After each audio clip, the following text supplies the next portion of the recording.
Hatua ya pili tutaongelea ni vitu gani au tunasema ni chanzo kipi au ni sababu zipi zimekuwa zikipelekea changamoto ya bawasiri kutokwa na vinyama au vimbe kwenye njia ya haja kubwa. Cha kwanza huwa tunasema ni kulisi, ambayo tunasema 85% ya changamoto ya bawasiri wengi huwa tunalisi, na tunacholisi hatulisi uvimbe, tunalisi tunalisi udhaifu wa zile veins kwenye njia ya haja kubwa. Sasa zile veins kwenye njia ya haja kubwa zikishakuwa dhaifu, zikipokea pressure aina yoyote ile, basi unakuta unatokwa na uvimbe na pengine unapata miwasho, lakini unapata maumivu makali kwenye njia ya haja kubwa. Hiyo ndio sababu kuu na ya kwanza ambayo inasababisha changamoto ya bawasiri. Sababu namba 2 huwa tunasema ni constipation au pengine kupata choo kigumu. Unapopata choo kigumu, unapokuwa unakitoa kwa kujikamua, lakini kwa kutumia nguvu nyingi zaidi. Sasa kwa kuwa tayari veins kwenye njia ya haja kubwa ni dhaifu, unakuta sasa ile pressure inaongeza kutokea changamoto ya bawasiri. Lakini pia huwa tunasema changamoto nyingine ni kubeba vitu vizito. Unapobeba vitu vizito ambavyo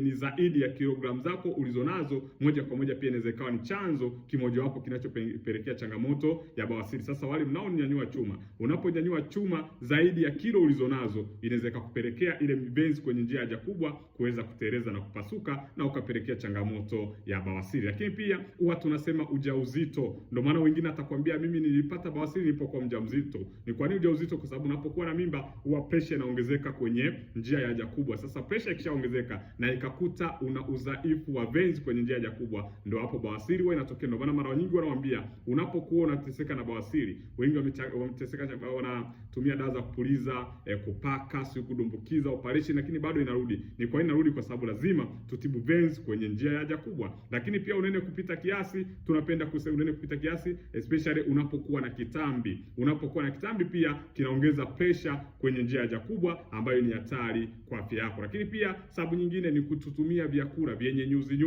vyenye fiber ambavyo vinarahisisha upatikanaji wa chakula. Kukaa kwa muda mrefu. Unapokuwa unakula ukakaa, unapokuwa unakula na pengine umekaa, na maana baada ya kumaliza kula ukaendelea kukaa kwenye kiti, sasa hapa ni watu wa ofisini, huwa inaongeza pressure kwenye njia ya haja kubwa, na ikuta zile veins kwenye njia ya haja kubwa huwa inaweza kusababisha changamoto ya bawasiri. Lakini kuharisha mara kwa mara, kuharisha ni moja wapo ya sababu kubwa, na watu wengi unakuta wenye uzito anakwambia anatumia dawa za kupunguza uzito na anatumia dawa ya kuharisha. Ndugu yangu, kuharisha sio kupunguza uzito, na unapokuwa unaharisha unapelekea changamoto nyingine ambayo tunasema ni bawasiri, ambayo mara nyingi watu wengi wamekuwa wakipata. Lakini pia tunasema kuongezeka kwa umri. Kadri umri unavyoongezeka, zile tishu kwenye njia ya haja kubwa huwa zinaanza kulegea, kwa inaweza ikatokea changamoto ya bawasiri. Ndio maana mara nyingi tumesema bawasiri ni ugonjwa ambao unatakiwa kutokea kwa wazee, lakini baada ya kwa wazee unatokea kwa vijana. Kama una changamoto ya bawasiri, andika neno bawasiri ili uweze kupata msaada zaidi. Karibu.